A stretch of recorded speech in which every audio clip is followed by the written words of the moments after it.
McDonald's has entered a Minecraft movie universe, and Grimace, Birdie, and Hamburglar just spawned as new collectibles in the overworld. Now for a limited time, you can get one of 6 McDonald's collectibles when you order a Minecraft movie meal. Ooh. With your choice of Big Mac or 10-piece chicken McNuggets with spicy nether flame sauce. Available now in a biome near you. Oh, and at your local McDonald's. I participate in McDonald's for a limited time. A Minecraft movie only in theaters. Everyone deserves a chance in the driver's seat. For GM and Revolt, that means leading the way on the road to an all-electric future and envisioning a world with 0 crashes, 0 tailpipe emissions, and 0 congestion. GM's committed to making EVs accessible for everybody. That means you too. So what are you waiting for? GM's got the keys. You grab the wheel. Learn more about an all-electric future and the 000 initiative at gm.com. GM, everybody in.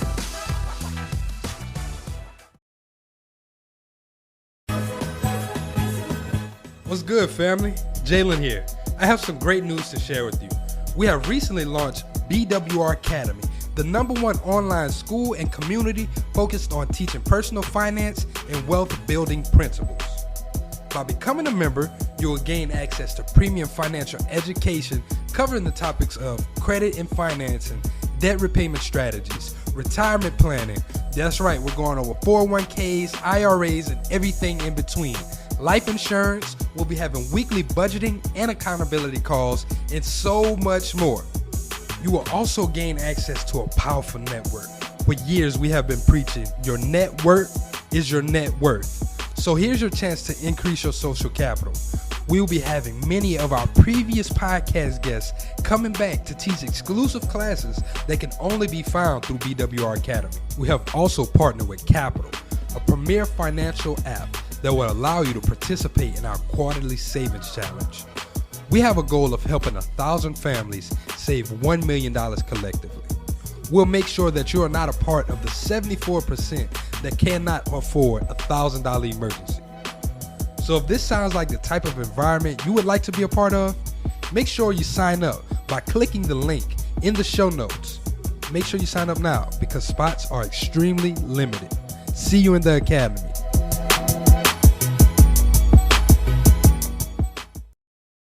What's up, y'all? It's your boy David with Black Wealth Renaissance, and I'm here today to tell you guys about Anchor. If you haven't heard of Anchor, it's the best place to make a podcast. Anchor is a free app that has creation tools that allow you to record and edit your podcast straight from your phone. Anchor also distributes your podcast across all major platforms, including Apple Podcasts, Spotify, and many others. You can also make money on your podcast with Anchor with no minimum listenership. Anchor is everything you need to make a podcast in one place. So if you're looking to get started on your own podcast, download the free Anchor app or go to anchor.fm.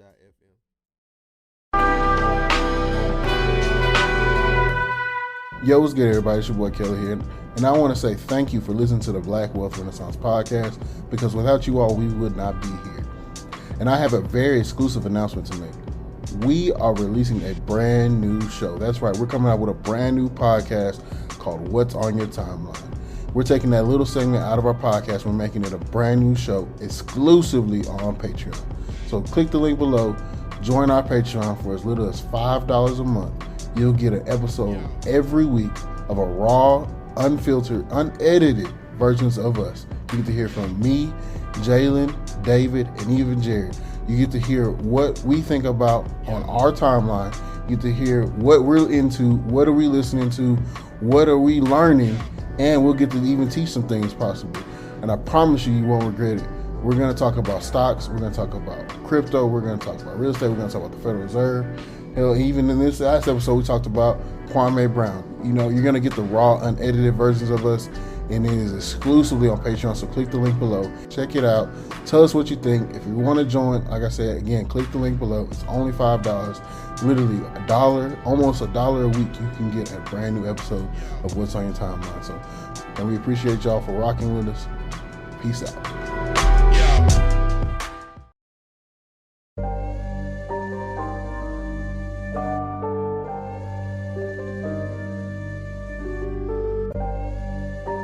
You know the rules of the game. Yeah. If you know the rules of the game, I don't don't care what color. Can you make me 100 million? Let's talk money. Can you make me that? If you can't make me that, I don't want to talk to you. You shouldn't even be at this table. Hey, I got money on my mind. I'm just trying to get some dough. I ain't picking up my line unless it's money on the phone. Gotta get it on the daily. All I want is dubs. You know what I'm on. I've been chasing after paper. All I know is run money marathon. Do 5 years of this and be a millionaire and go on do what I want to do, have kids, go live my chip and joy in the games life out here in Texas, or struggle for the next 10 years. The choice is yours. What's up, guys? Welcome to the Black Wealth Renaissance Podcast. Our goal of this podcast is to normalize Black wealth and share helpful resources and tips we believe will be useful in attaining and maintaining generational wealth. Please feel free to rate and comment on our podcast. We would love to hear all feedback you have. Now, enjoy the show. Welcome, everybody, to another episode of the Black Wealth Renaissance Podcast. Your boy, David Bellar, 1/4 of the Black Wealth Renaissance, checking in with my co-host. We got the whole crew in this thing together, man. How y'all doing, fellas? What's good, y'all? It's your boy, Jalen, man. Another quarter of the Black Wealth Renaissance. I'm feeling great, man. How the rest of the team doing? Feeling good, man. It's a lovely Saturday. Feeling good, feeling great. Joining another podcast. How you feeling over there, Jared? Man, I can't complain. I'm happy to be here. Shoot, got me a nice little different setup. I'm in my auntie house today. Look a little fancy. I ain't in front of the regular white though, like usual. Yeah, man. You know we got to come with it always. No matter where we at, podcasting got to happen, man. No matter where we at, we're going to make it happen. But as always, y'all, we got another great episode planned for y'all today. Prior to me introducing, I guess I just would like to ask that anybody that's listening to this, leave a rating, review, like, subscribe to the podcast. It helps with the show. But now into our guest, got a good brother out of Pennsylvania, Philadelphia to be exact. You started out in New York, moved out to Philly, you know. He started out in the barber game, and we was introduced to him actually through Instagram. He had reached out to us for a consult call, and we got to chopping it up.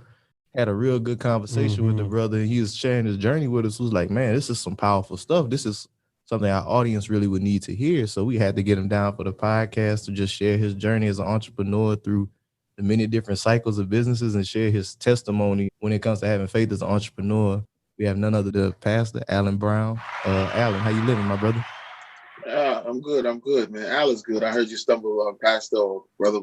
Al is good. You know, hey, that's called cool. me Al throughout the interview, man. So we have to stumble on that. But everything is good. Life is good.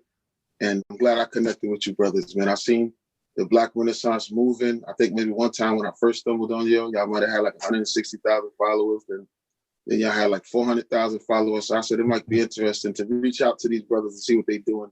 They're doing something right to just develop a following. So I could never be not humble where I won't act. So I did consult with y'all guys, and I like what I hear, and y'all heard some things that I shared. So that's what brings me here with y'all today, man. So looking forward to this. Hey, man, appreciate you for taking this time out your Saturday to come and kick it with us, my brother. And just the way we normally start this podcast thing off is we start off with just getting to know who you are as a person. So, like, for anyone who doesn't know, who is Alan Brown and what led you on your journey to entrepreneurship? Well, you know, I'm originally from Queens, born of Carolyn and Elijah Brown. That was my parents. They were, you know, middle-class parents. You know, they raised me up in the morals and the way that I should go. And I think it wasn't until about I was 12 years old that I believed. Let me tell y'all something. I didn't even know what entrepreneur was or any of the fancy words or what you want to call it. But I just knew that at an early age, I was doing things to want to generate my own money. All right. So I couldn't define it. I couldn't define myself who I was then. But I knew I was doing little stuff every time to figure out how to get money. And my father would aid in that by basically telling me if I wanted to get some things to figure it out. You know, one of his favorite things to say to me was think. You know, he said all the way up until the day that I died, like if I had a problem, he would say think. If I would come to him for a homework question, he would repeat the same thing over and over again to not give me the answer, but to make me think. So those are kind of all of the shapings and everything of my early childhood to get me to where I am today. So, I mean, to define me who I am, I don't want to never say self-made, because I don't believe no one is self-made, because at any time you could stop breathing, and I believe somebody's in control of that. But I do want to say that, you know, a lot of self-discipline, a lot of self-motivation pretty much got me to where I am today as far as the whole entrepreneurial thing. So, you know, I try to stay away from that word self-made. I'm not self-made, even though I do stuff self. I like that, though. Not self-made, but very self-disciplined. So, Yeah. so Alan, my brother, I want to ask, like, what was your first entrepreneurial attempt? I know you kind of mentioned it, like when you were 12. Like, what was your first venture? I would have to say it was, because, I did paper route. I don't know if you want to count that, like doing paper route and stuff like that. But it was between, I want to say the lawnmower business that I had, because me and my younger brother, we always would go around the neighborhood and shovel snow. But that was kind of random. When it snows, you would just go out and knock on doors and see, who would let you shovel their snow. But I want to say a little bit more organized was my lawnmower, my so-called landscaping business. My father bought a lawnmower. I might have been like 11 or 12 years old. And he had another young man named Kenny. Kenny used to come around and he would give him $10 to cut the grass, and he would bring his own lawnmower. So I was very observant of that. So when my father decided to buy his own lawnmower, I started to negotiate for that lawnmower. And his deal was, listen, if you want to use that lawnmower to go out and get you some customers to cut the grass, then you need to cut mine first. That was the deal that I made with him. Cut mine first. Never leave the house, grass undone here where you live. And then you could take that tool to go out and make money. So I really want to say that's the first time where it was like kind of organizing my mind. Like that was so intentional. McDonald's has entered a Minecraft movie universe, and Grimace, Birdie, and Hamburglar just spawned as new collectibles as part of a Minecraft movie meal with your choice of Big Mac or 10-piece chicken McNuggets with spicy nether flame sauce. Participate in McDonald's for a limited time. A Minecraft movie only in theater. It wasn't just random, but to build up a clientele. So where I lived in Queens, I had, regulars that I would knock on their door every other week or so, and they would be ready for me to come and cut their grass. So that pretty much helped me get a lot of the little things I wanted to get at 12 years old. I was pretty much buying my own stuff and just financing all of my little activities. That would have to be the first time that I think I engaged in my own business. So you were a kid, you started learning how to make money for yourself. I did end up reading your book, so I knew that you started cutting hair whenever you were around 15. How did you get into that? And even before we get in there, I want to commend you on you taking notice that the guy, he come to the house and he get $10. You're like, oh, now I got access to my own lawnmower. Like I could go do the same thing. So I want to commend you for having it. Yeah. I'm very observant. So I seen the money exchange and I like money. So I said, wait a minute. So when the opportunity came and I seen the lawnmower come in the house, I said, I could do that same thing. I think what's very important for anyone who's young is how they're exposed to stuff. Some of us will look at stuff like that and nothing would trigger. Because if we were spoon-fed, you might not have that thought. But if you're middle class and maybe, sometimes money is an issue in the home and you can see a certain exchange, there was a level of exposure for me to see Kenny. And I kind of backtrack a lot of times when I look and say, why did I do that? And Kenny was the catalyst, or the exposure that I saw where that money exchange was. And then it taught me something that if I had a lawnmower, I could do what Kenny's doing. So when one came, that was the first thing that I thought, I can go do what Kenny did. So I think there's a certain ingredient that a lot of us have that kind of sparks us or gets us on our way based on what we're exposed to in life situations at those times.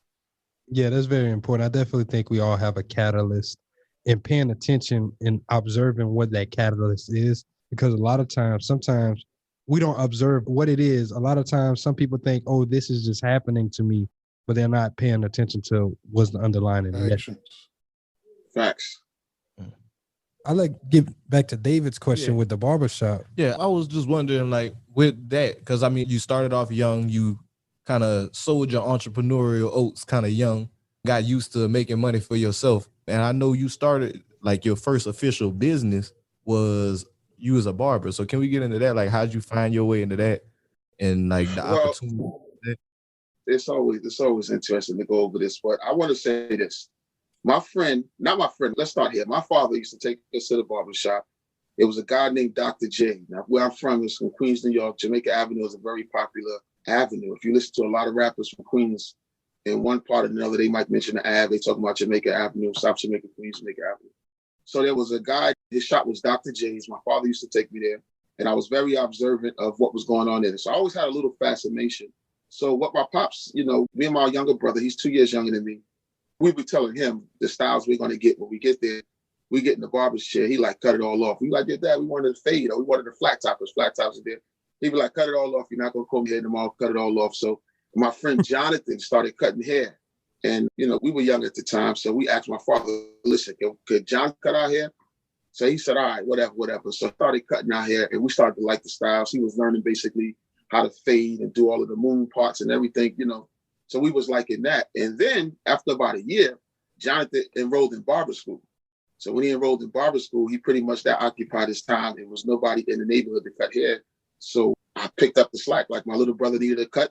And I was like, you know what? I'm going to cut his hair. So I figured out a way to get me a clip and I started giving him bowl cuts, like just straight line, no fading or nothing, just a straight line around his head. And I thought it was nice at the time. It developed from there. So, you know, kids in the neighborhood started checking me. I started getting better and better. I started observing how it really was to cut. And I asked my parents if I could set up a barbershop in the basement. So they said yes. Next thing you know, the whole neighborhood come through, give me $5 to cut their hair and stuff like that. And that's what was the beginning of me developing my skills in the barber business. So Marlon, who I believe I inspired, also picked up some clippers that his father used to have that he would cut his hair. And he connected with a guy named Sam. And that connection was a good connection because when he got connected with Sam, Sam got him a job at the barbershop at like 14, 15 years old. So we like young guys.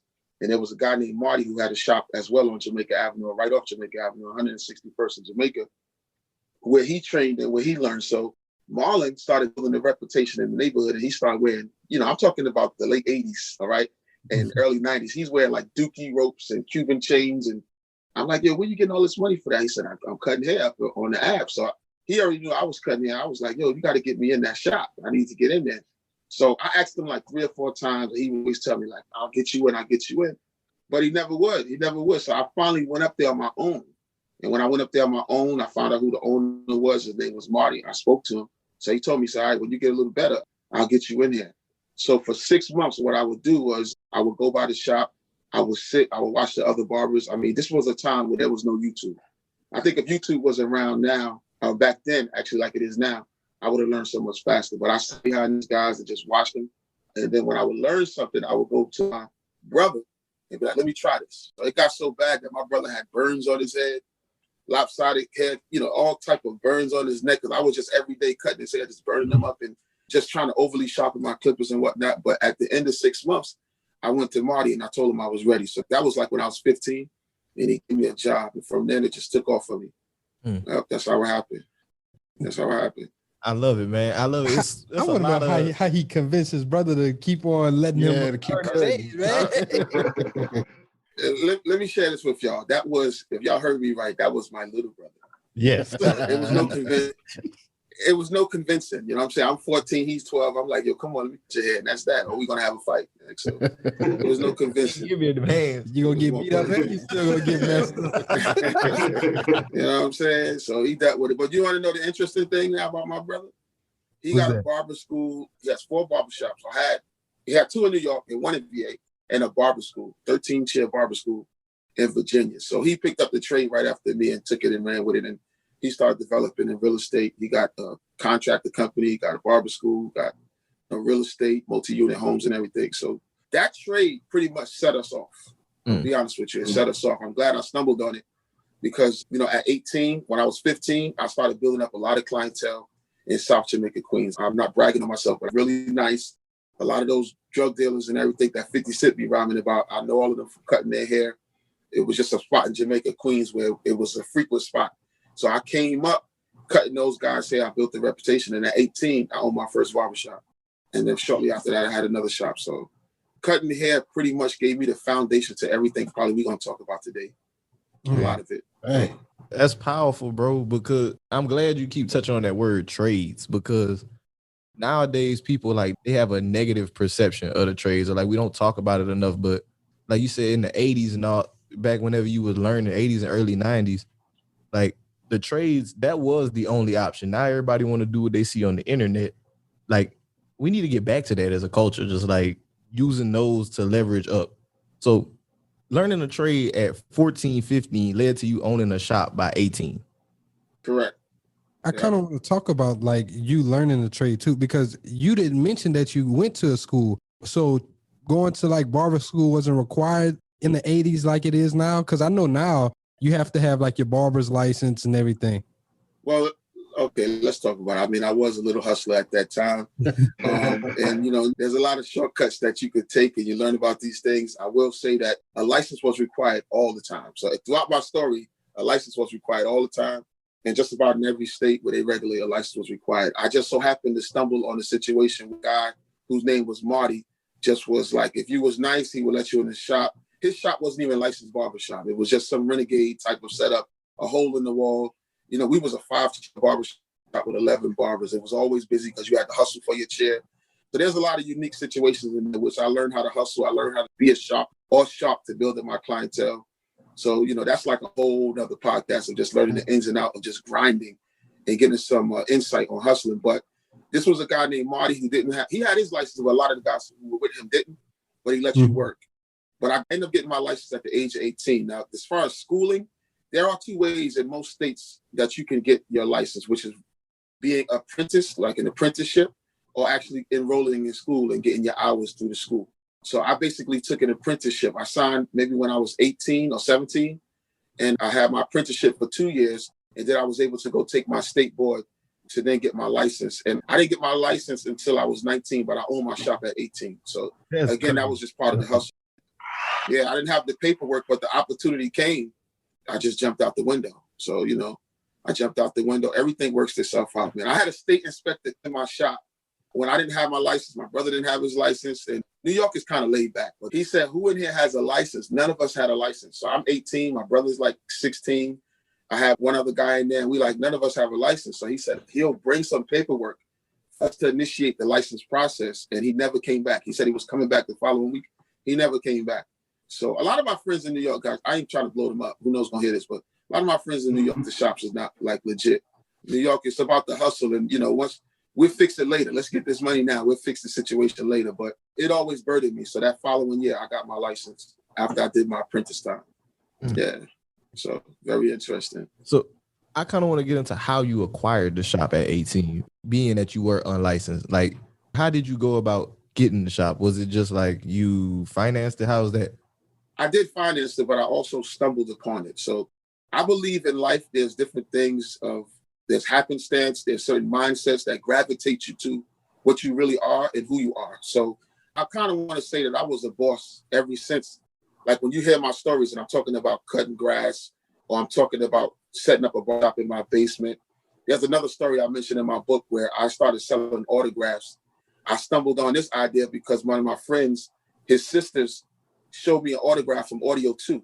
I don't know if y'all know that song, but that's like, milk is chilling, Giz is chilling. What more can I say? Top Bill. Yeah. So I get money. I got that famous sample. So it was that group she had an autograph from. So I said, how you get that autograph?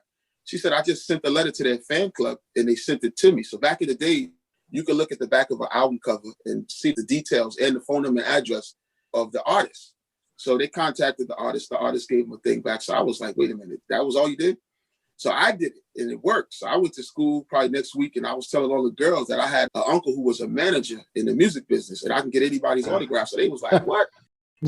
So I started selling autographs. So I'd be like, I'd be charging like $5, $10. And I remember I got like LL Cool J, Kool Moe D, Salt and Pepper, a couple of other artists that I would get for people. So when I give it to them, I'd be like, just let me know my uncle's a manager. And it was just a story, but I would then go contact their fan club and they would send those black and white little 8x10 audiograph pictures to your house. And then I just bring it to school and knock them off. But let me tell you about how I got the first barbershop. So my mindset was always thinking. So what happened was I used to cut with a guy named Junior at Marty's, right? And it was actually Marty's stepson. This other drug dealer guy named Opie opened up a shop for him about 4 blocks away from where my shop was, where I originally started. As soon as he opened up the shop, Junior went to jail, did something with drugs or something and went to jail.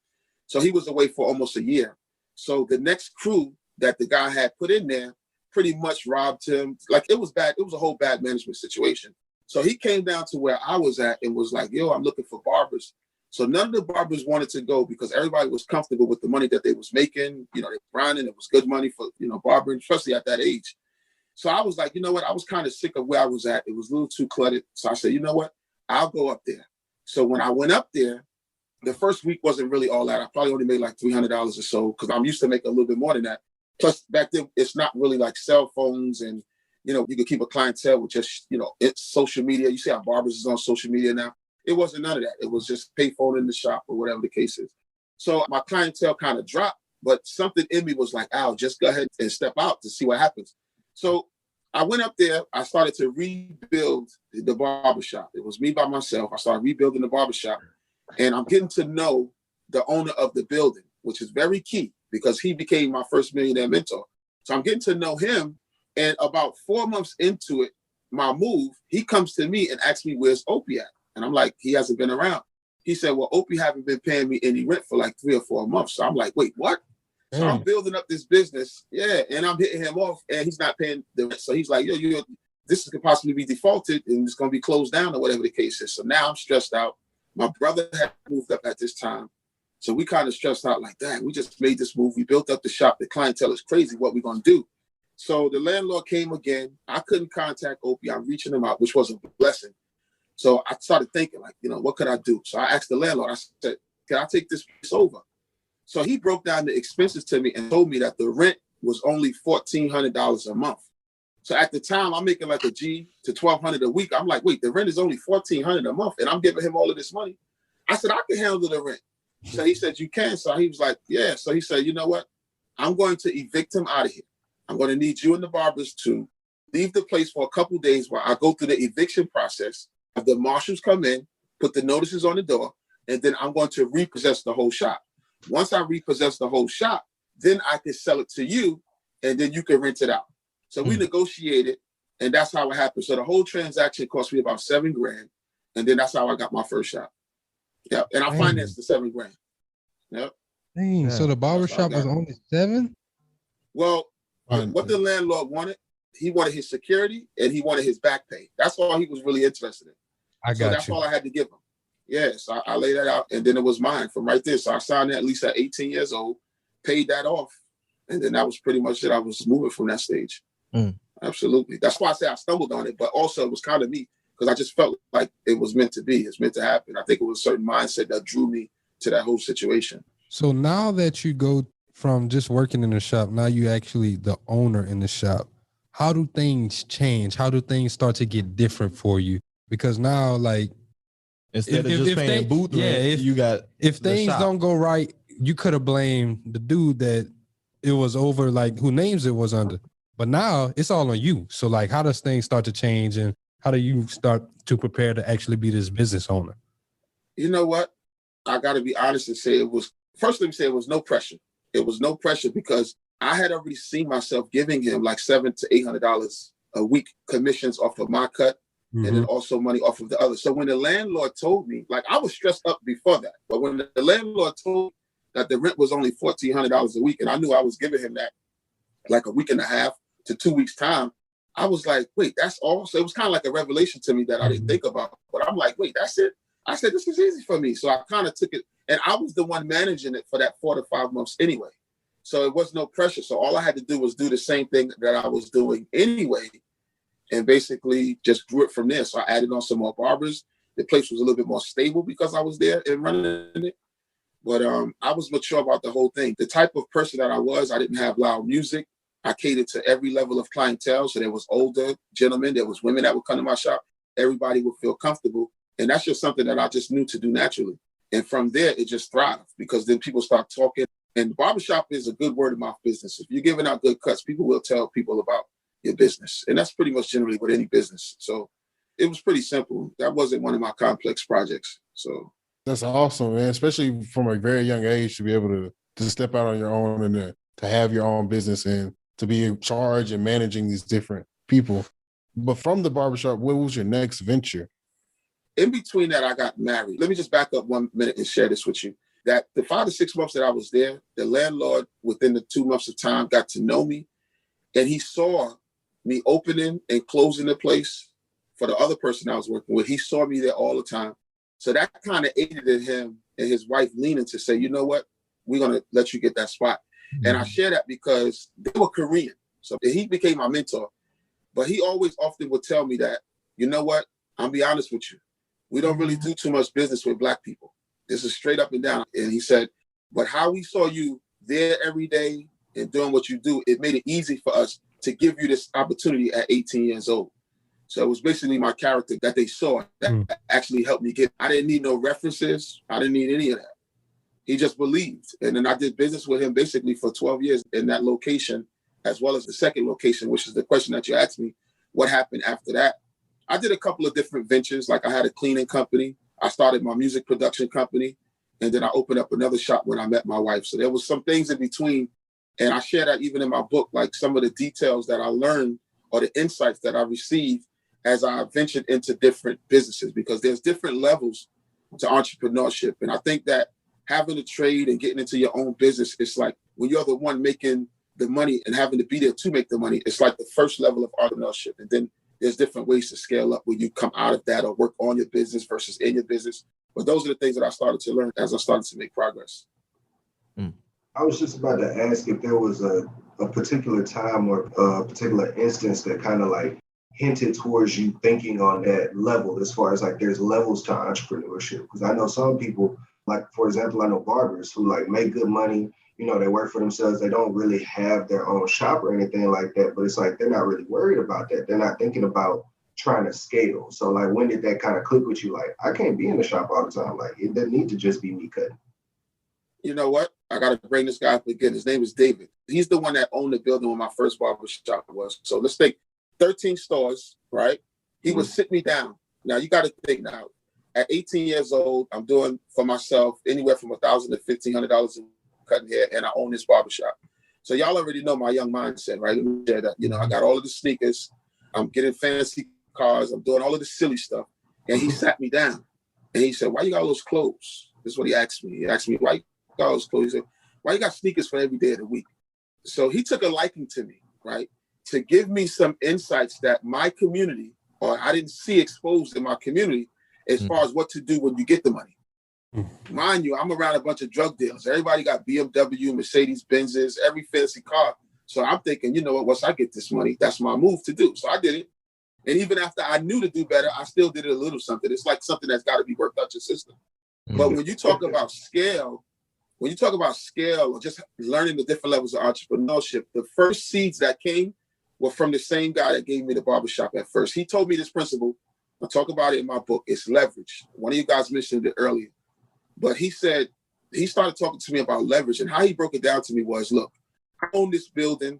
This building has 14 stores in it. One of them is yours.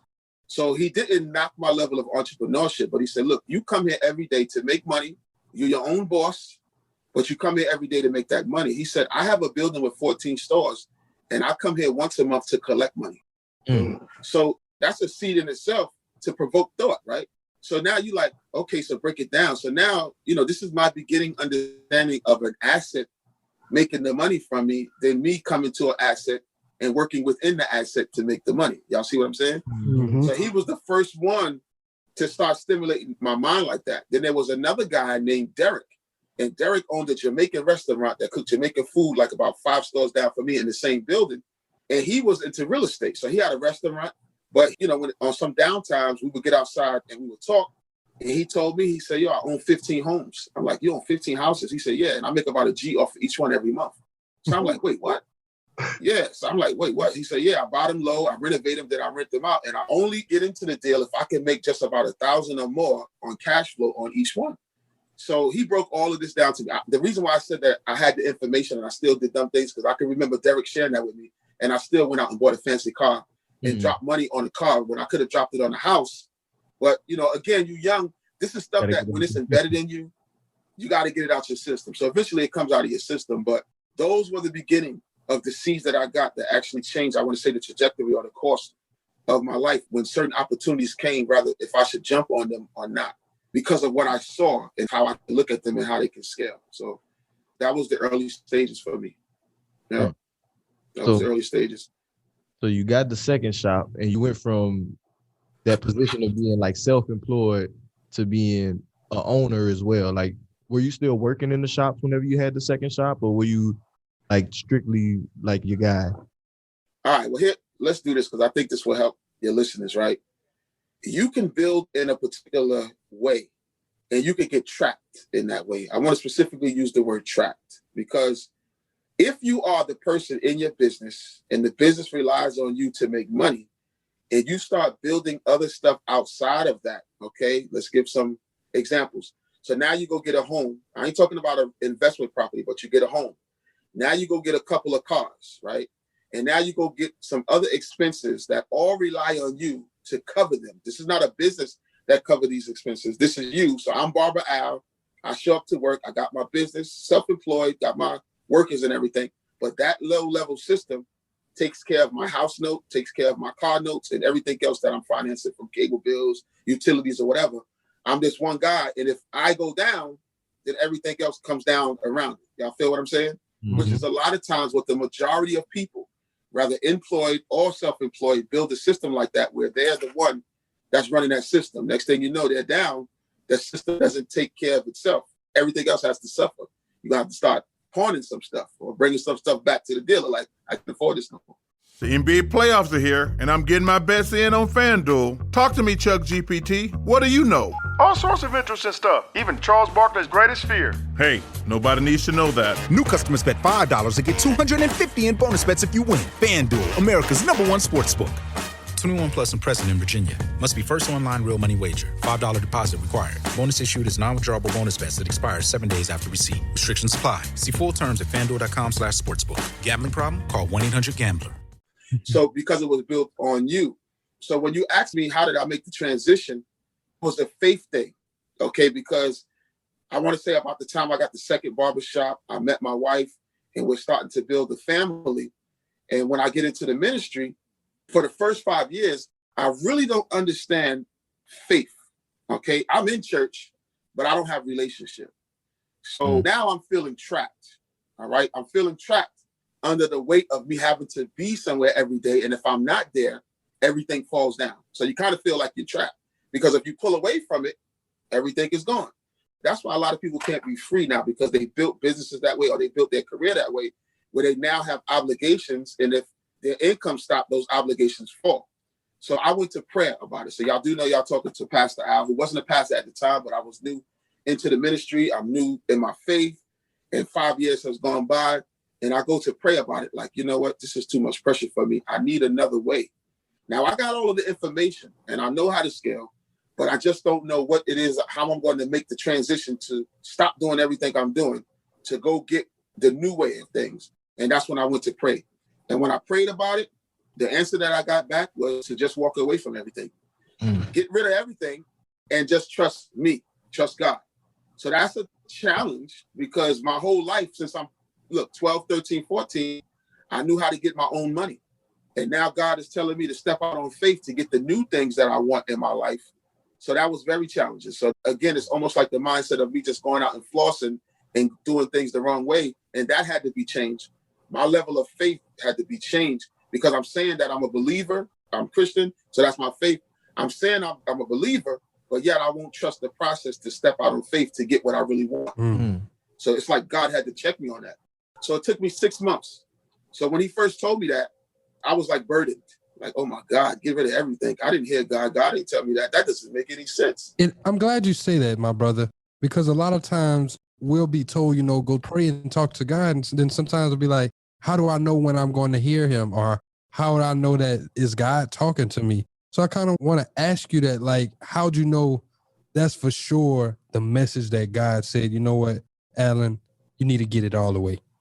All right. When God called me into the ministry, I got baptized. All right. So I had partners. I was making about 80 grand a year with these partners. I had a booting company. So the booting company was next to the building that I was at. The owner had a lot and cars would park there frequently illegally. So there was a company there that was before me that was locking up boots, but he had grown too big to actually monitor the lot where we was at. So we would have customers that couldn't park. The other people that were paying for spots, other people would take their spots. So he hired a booting company. So I don't know if you're familiar with a booting company, but it goes on your car. It disables it. It makes it, right? So he was gone. So I had another friend who came home from jail that worked for that guy. So when they left, I told him, I said, could you give me his number? So I went to go talk to him. I said, listen, you don't have the lot no more, but show what you did to get the boots and how you got licensed. So he showed me the whole thing, how it is. And I'm going to try to give you the short version of the story. I set up a company. I end up getting a lot next to me. I took on some partners and we ended up growing to like 5 lots. So we started making a whole lot of money because to take the boot off of the car was $100 plus tax. Okay, so it was like $108.25, 8 1/4 tax. We were doing the lot next to me like 5 cars a day. The other lots that we had like McDonald's, we had banks. We would do like 8 cars now. So I was employing some of my friends. I was coming home from jail. I was employing just other friends. So we had this operation going. So my friends started stealing money from me. Mm-hmm. So when I met my wife, as soon as she said when she met them, when she was my fiance, only knew me for like a week, she said, your friends are stealing from you. I'm like, wait, what? You don't even know them. I only know you for a week. I know these guys for like 8, 9 years. She said, I'm telling you, they stealing. So that came up again. And long story short, they were stealing from me. So I was going through this process in life where everything was just like a betrayal. You know what I'm saying? I was having fallouts. I had a fallout with even my brother, had a fallout with friends. So Easter Sunday comes up. My wife and I was like, all right, we're going to go to Easter service. We go to Easter service. And it's like the whole sermon was for me. It was like God was speaking through the preacher. He was like, you know, things are falling apart. You have friends that are betraying you right now. But if you come right now, Jesus is the real deal. He said, and then at this time, this is when Evander Holyfield and Mike Tyson had their bouts. So he was preaching and he was like, he's realer than the real deal Holyfield. Mm. And I'm just sitting there like, I remember that line from the sermon. So I just said, you know what, I'm going to give my life. And I gave my life to Christ that week. Or that Sunday, 1998, that Sunday. So now the church scheduled me to get baptized. About 2 or 3 months later, I got baptized after I went through all of the beginning stuff. So the day after I got baptized, that night, I had a dream. I woke up and I was speaking to a lot of people. So this was a very vivid dream.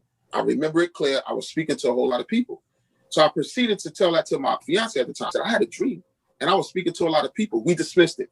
Later on that day, as we were going into the bookstore, Christian bookstore, a reverend was coming out. Now, we had 2 barbershops at the time. So my fiance was managing the other shop. As the reverend came out, she knew him because he was a patron of that shop. So he said, hi. So after he introduced himself, we're departing. We're walking away. He turns around and says, hey, I got to tell you something, brother, come back. So I turned to him like, what's up? He says, the Holy Spirit just told me that you're a preacher and you don't even know it yet. So I'm like, wait, what? So I'm like, well, why would the Holy Spirit tell him that and not tell me? And I'm trying to figure it all out. So this happened to me 13 weeks in a row. Now, this is all going to answer your question because you're saying, like, how did I know that I heard from God? Like, how am I so sure and stuff? I'm going to get to it, but this is like the beginning of it. So when he said that, I was in the Christian store and I was thinking, like, how did God speak to him about concerning me? Like, why would he talk to him about me? So the following week, me and my wife go to Old Country Buffet. We're sitting there. The hostess sits us down. A gentleman sits next to us and asks me, are you a minister? Are you a preacher?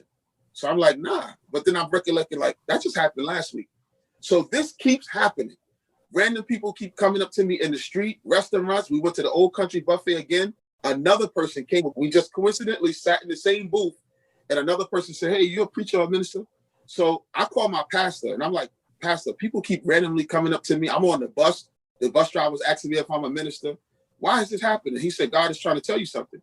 So I called my mother and I say, Mom, can I come over? She's like, yeah, because I'm concerned. Like, why in the world is this happening? I go to my mother. I tell my mother everything I just told y'all. And she said, you know something? When you was little, you, your sister, your brother, I was walking down the street with y'all. And Miss Grasso, who was a neighbor of mine, said, hey, Carolyn, your kids look nice. But she said, that Alan, when he grows up, he's going to be a minister. So I was like, Mom, how come you never told me that story?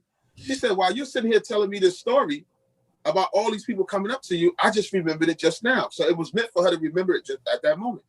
So I go to a tent service. This is about the 13th week. I go to a tent service. A preacher is preaching. He calls me from the back. He said, young man, come here. So I come up to the front. He said, listen, random people keep coming up to you in the street saying that you're a preacher or a minister, but it's going to keep happening to you until you accept that God wants you to preach his word. So I'm sitting there. I look at my wife, my fiance at the time. She's my wife now. I look at her. She's crying because at least 7 out of the 13 times she was right next to me when somebody just came up to me and said it. So she's crying. And then I was like, oh my God. So this is how God speaks to you? Like, this is how he operates? So all of what was a coincidence was no longer a coincidence no more. So that was the early stages of me knowing how God communicates, right? So he started to communicate with me more because I was open to it. I didn't shut it down. And that's what a lot of people will do. A lot of people will say something told me to do this and dismiss it and not think it's God, but it's really God telling you to do certain stuff or certain ways you're inspired. Or you turn on the TV And God is saying that very thing that you were just thinking about, he'll answer it in something that you're looking at or whatever the case is. But you won't know unless you're tuned into that and want God to speak to you that way. So once I opened up to hear God like that, I even got spanked a couple times. And I'm going to tell you how. This is kind of fast forward. I know y'all guys, at least y'all know my story about me giving everything away, because this is why I eventually had to do that, right? But in 2002, before God told me to give everything away, listen to this story. My cousins was getting ordained as deacons.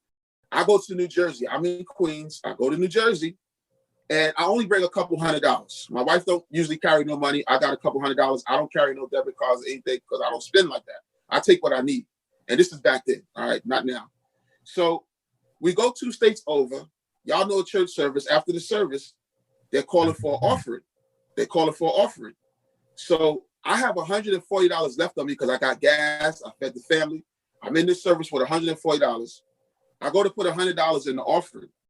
Something said to me, which I know what the something is, said, no, put the whole 440 into the basket. I'm saying that doesn't make any logical sense because I'm a whole state away. I have to get back home. I have to go to New Jersey Turnpike, the George Washington Bridge, and I got to go through 3 tolls before I get home. Why would I give $140? And that's all I have in my pocket. So this goes on as a conversation in the church. I'm sitting here saying it must be wrong. This can't be right. Long story short, I pull off from the church. I keep the $40 extra. I just put $100 in the collection plate saying that doesn't make any sense. As soon as I'm going down the road, I get to the toll booth, the first one. My wife turns to me and says, hey, babe, I just took an extra $40 off the dresser just in case you needed it, just in case we didn't have no money to get home. That was the beginning of me knowing now what it feels like when God is overwhelmingly telling me to do something, for me to listen and to trust him and to operate in faith. So the reality is, if I would have dismissed it and I wouldn't have looked at what happened with my wife, then I wouldn't really be tuned into what God is trying to tell me when he's trying to tell me certain stuff. So now when we go back, that was to answer your question as far as how do we hear? How do we know? Listen, you could dismiss God. God could be telling you something right now. You could dismiss it, right? He's not going to talk to you no more. It's like a girl that keeps asking you for something or to do something, and you don't do it. Eventually, she stops asking. It's vice versa. You know, you're with a girl and you asking for something. And I'm not talking about sexual, but you're asking for a certain thing or way, and she just continues to be in her way. Eventually, you stop asking or you go find a need somewhere else. It's the same thing with God. God sometimes try to communicate, and if you believe him or hear him and trust him at his word, he'll keep giving you more. He'll say, oh, he trusts me. And then he'll test your trust. Like, let me see. And then that's how you open major doors, by hearing what God is sharing with you so you can get direction. But a lot of us are, I want to say, kind of indoctrinated with what the world teaches us and how we're supposed to do stuff, that we have this logical sense about us that doesn't make sense to God. So when I tell you about like a lot of the extraordinary stuff that I stumbled on, everybody called me foolish. Or when they hear my testimony and I say, yo, I gave away everything. But then it generated millions of dollars and there was supernatural connections. Then it kind of all makes sense. And then they're sitting there like, dang, could I operate in that level of faith?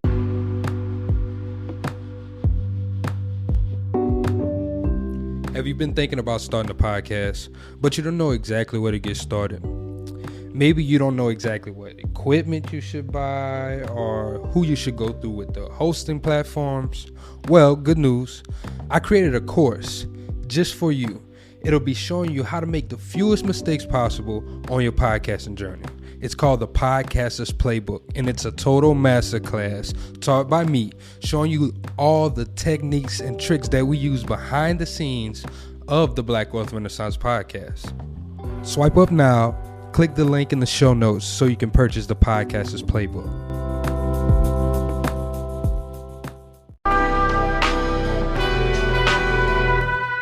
Yo, what's good, everybody? It's your boy Kelly here, and I want to say thank you for listening to the Black Wealth Renaissance podcast, because without you all, we would not be here. And I have a very exclusive announcement to make. We are releasing a brand new show. That's right, we're coming out with a brand new podcast called What's on Your Timeline. We're taking that little segment out of our podcast. We're making it a brand new show exclusively on Patreon.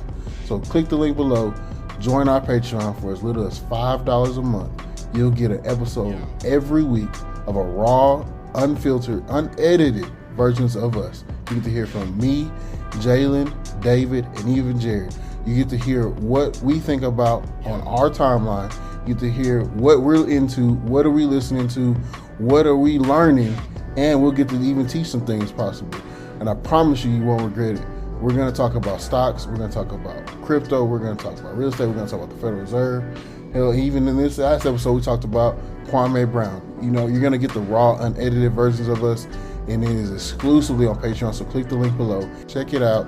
Tell us what you think. If you want to join, like I said, again, click the link below. It's only $5. Literally $1, almost $1 a week. You can get a brand new episode of What's on Your Timeline. So, and we appreciate y'all for rocking with us.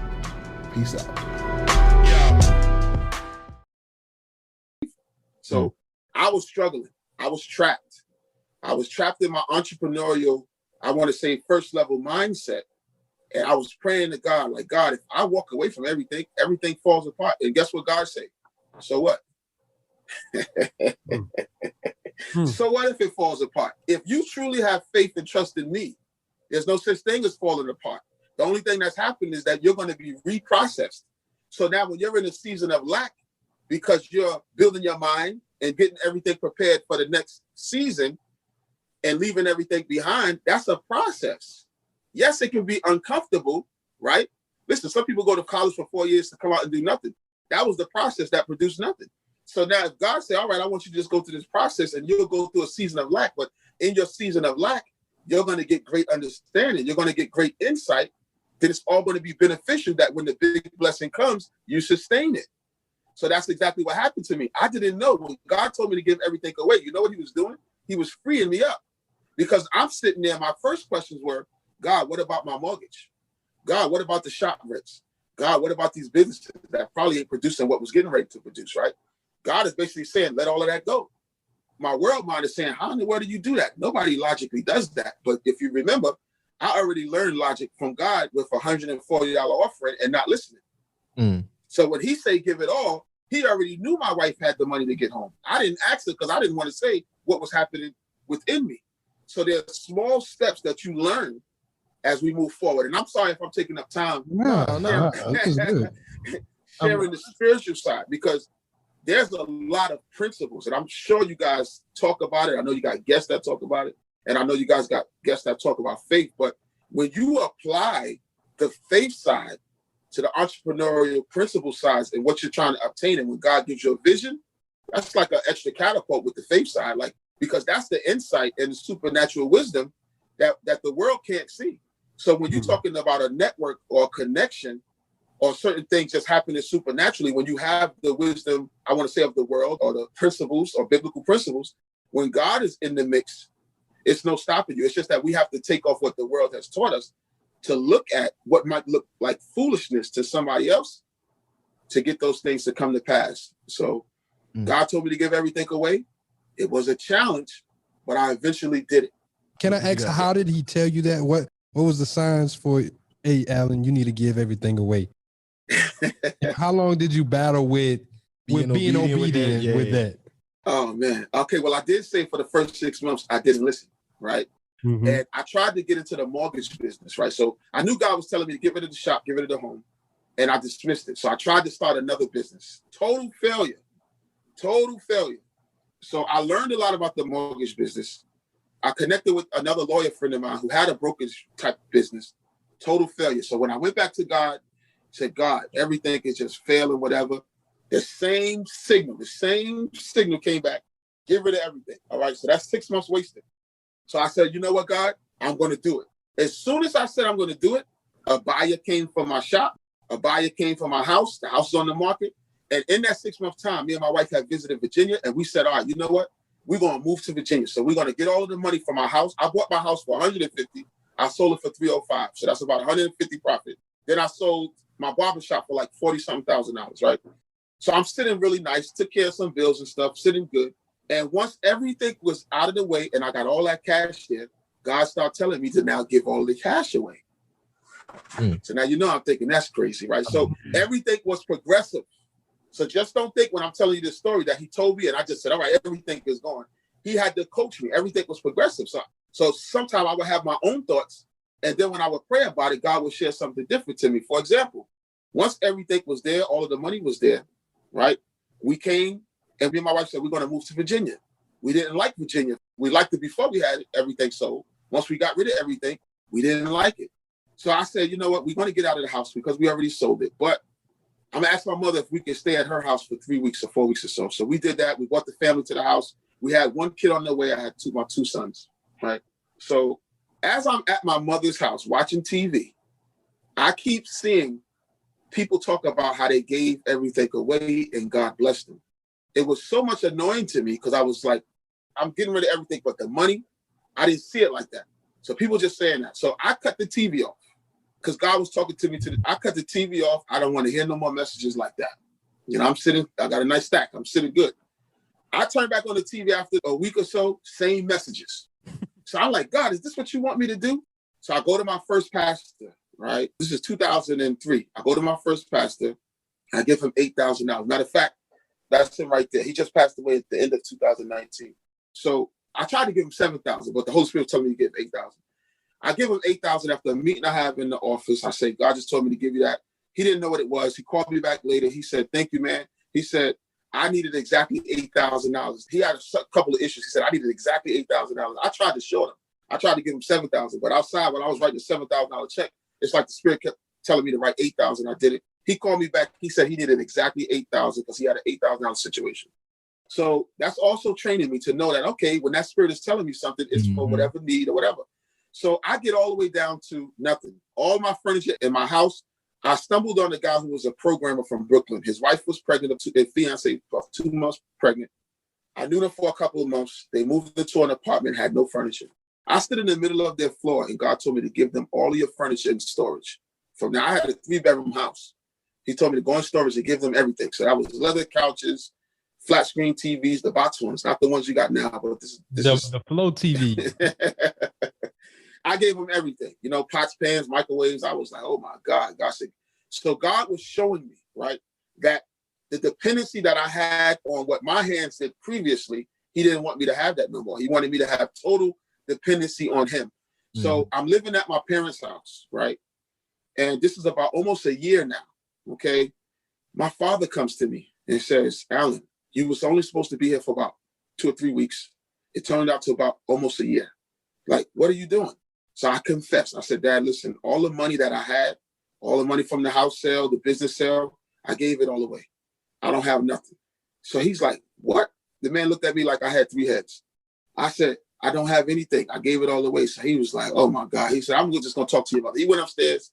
And this is the only time in my life, to this day, that I didn't feel like a man. You know, I got 2 kids. I had 3 kids because the other one was born at my mother's house. When I moved there, he was on the way. But now he's born there. And I'm living in a room that's about maybe 15 by 10, like a room that I grew up in with my family now. And I'm just like, oh my gosh. So as soon as my father came to me, I went down into their basement and I just laid out. I said, God, I said, you told me if I gave away everything, you would make the connections I needed for my business. There would be businesses that would take off. All of this stuff I'm telling God that he told me, right? And this is the first time that I ever listened to God in prayer. Now, I would get confirmations and God would speak to me. But I'm talking about where I was just in prayer, just waiting for him to drop something into my spirit. And he asked me, what's in my back pocket? So when I sold my barbershop, I sold it for $42,000. I took half cash, I took half note. So I took $42,000. I had 21 cash. I had 21 on the promissory note. The promissory note, as the guy was paying me for the shop, had got down to about $17,000 and change. While I'm laying on the floor, God tells me that you gave away all of the cash, but that note is considered all.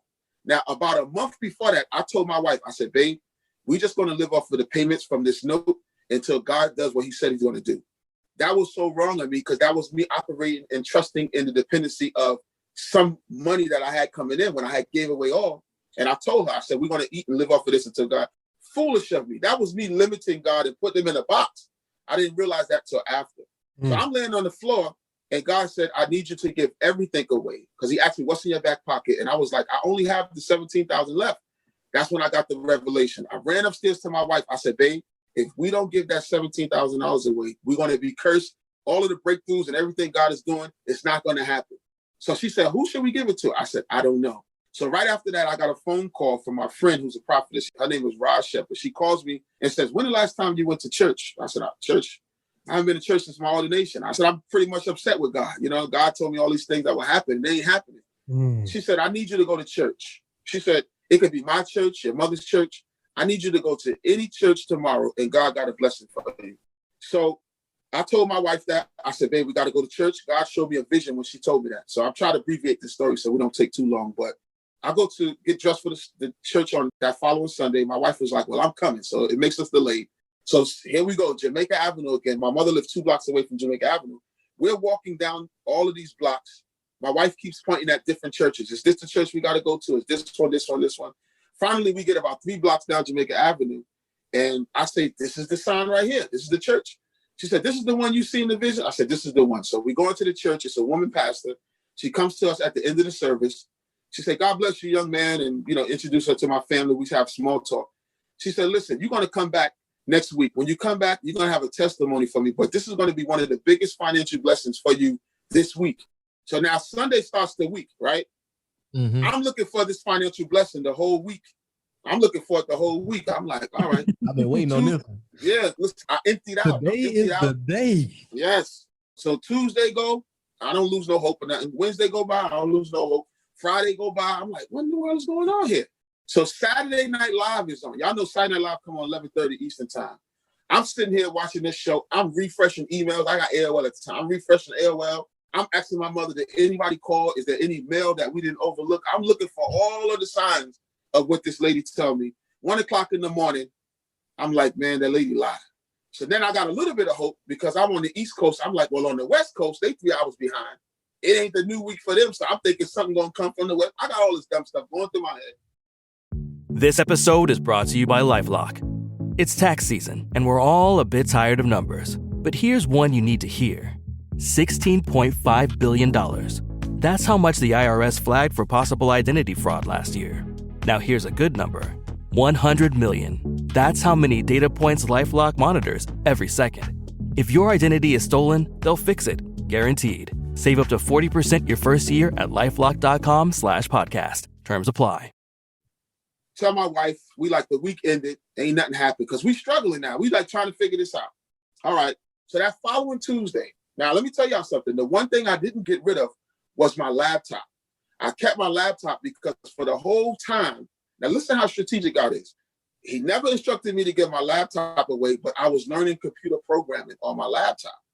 I was working on something called gotnerds.com. I was going to connect nerds with regular people to get programming done because I couldn't find a programmer. So I was like, you know what? I'm going to build something to connect people. So I registered gotnerds.com. Nothing ever happened of it, right? But what happened was I learned for the whole time while I was at my parents' house how to develop websites. Now, the strategy, and I usually tell this after, but I'm going to tell it to y'all. The strategy that I didn't know was this. I was able to sit for a whole year talking about from 6 in the morning to 12 at night, 1 o'clock, sometimes 4 or 5 in the morning, having 3 hours of sleep, learning programming, because when God told me to give everything away, I had no obligations. He removed me. Y'all remember what I said earlier? He removed me from the trap. So when I got rid of the house, I had no mortgage. I gave away all my cars. I had no more car notes. I was sitting there confined in my parents' house, sometimes feeling sorry for myself. But the wisdom in it all was that I was learning computer programming, right? So this is significant. So the following week comes, I'm sitting at my computer on Tuesday. The Lord speaks to my heart and says, the last $17,000 that you have, I want you to go give it to the pastor that you just met. I'm like, okay, I heard that loud and clear. I go tell my wife, I said, babe, God just told me where to give the $17,000 to. She said, who? The pastor that we just met? So I said, yeah. So she spoke it out of her mouth. God put it in my heart. That following Sunday, we couldn't wait to get to the church. On the way to the church, we get into an argument. My wife says, babe, we've been living at your parents' house for almost a year. Why don't you give them the $17,000? I was like, well, God said, give it to the lady. So we get into an argument about that. That's like an Adam and Eve type situation. She don't let Satan try to get in her mind. I wasn't having it. So long story short, I get to the church. The lady comes back. The lady calls me up to the front and say, young man, when you came back, I told you would have a testimony. Come up here. So I proceeded to tell this lady everything that I just told you guys. So I said, God told me to give you $17,000. It's the last $17,000 that I have. I'm supposed to put this in your hand. You could do whatever you want with it. You could use it for the church. You could use it for yourself. This is my last money. I know I'm supposed to give it to you. So she said, okay, give it to me. So I forgot the paperwork at home. I told her, I said, I'm going to bring the paperwork back. I dropped my wife back home. We walked home. I walked back by myself with the paperwork. I proceeded when I got back to her to sign it over to her. When I signed it over to her, she asked me, what do I do for a living? I said, well, I'm a minister. I talk over motivational beats and stuff like that. And I talk over hip hop music. She said, that's interesting. She said, my son is in hip hop. I said, well, who's your son? She said, my son is Rockwilder. So I'm not sure if you or your audience know who Rockwilder is, but Rock is a Grammy producer who produced for anybody that's in the game that y'all could think of that is a platinum artist, from Lil Wayne, Jay-Z, Beyonce, Busta Rhymes, Erykah Badu, Janet Jackson, Method Man, Redman, Lil' Kim, everybody y'all can name that's big. He don't produce music for. So I'm sitting there as somebody who had a production company, who studied his work, saying, why in the world would God have me give my last $17,000 to Rockwilder's mother? So I go home, I tell my wife, babe, do you know that we just gave our last money to Rockwilder's mother? So I'm gonna try to speed up this story.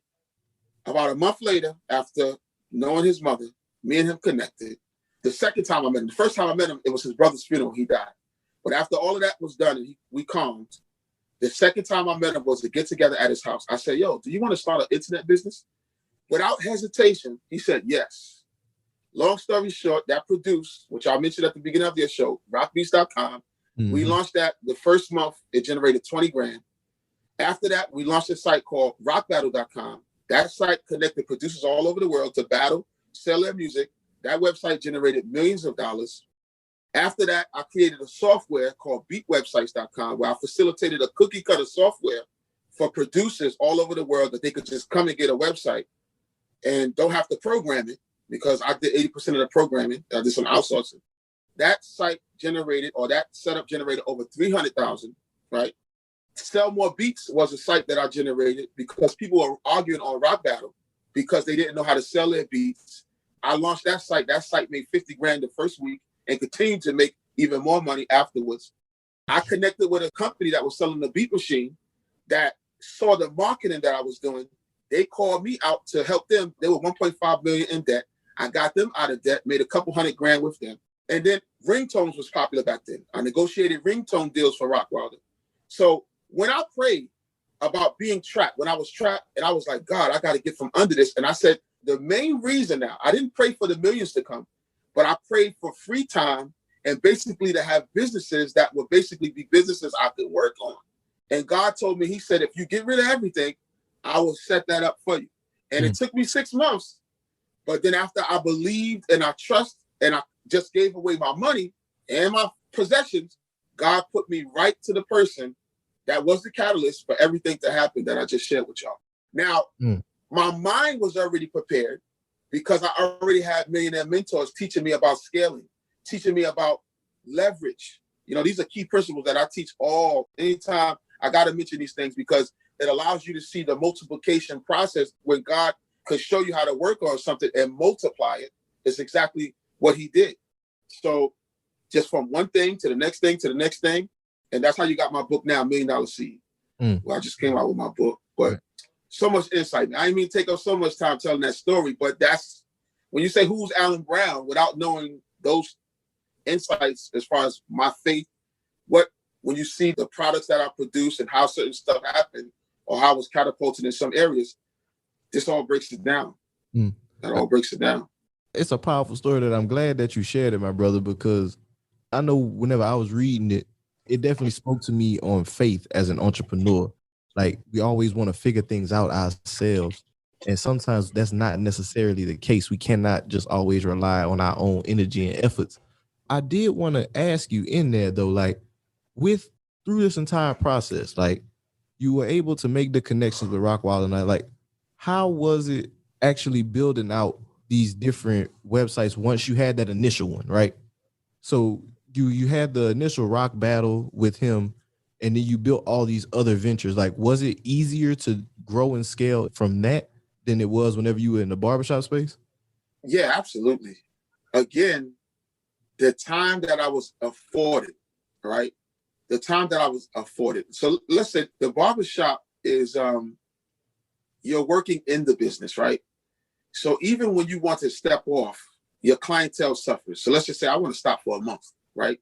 Your clientele suffers. Everybody needs haircuts within a week or two. You in New York, everybody getting a haircut once a week. If not, you get a haircut, then the shape up, then a haircut. Your clientele is like that. So once you stop being in that, your clientele starts to fall off because now they're entertaining other people, right? And a lot of times your money, the busiest that you're going to make the money is on the weekends because everybody's working on the weekend and, you got the where they're going and stuff like that. So it's hard to pull away and have a peace of mind to work on something else.